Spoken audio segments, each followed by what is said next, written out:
How to add fade in KineMaster. Adding fade effect in KineMaster will give your video a very professional look. So let me teach you how to do it in a simple and easy way.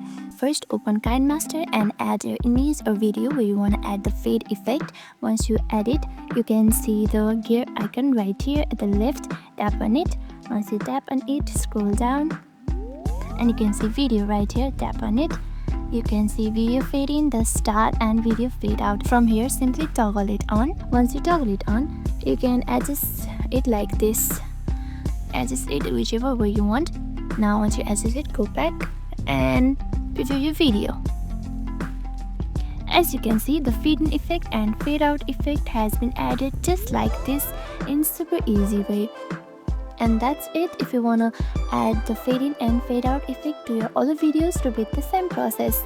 And don't forget to subscribe our channel for more videos like this. Thank you for watching.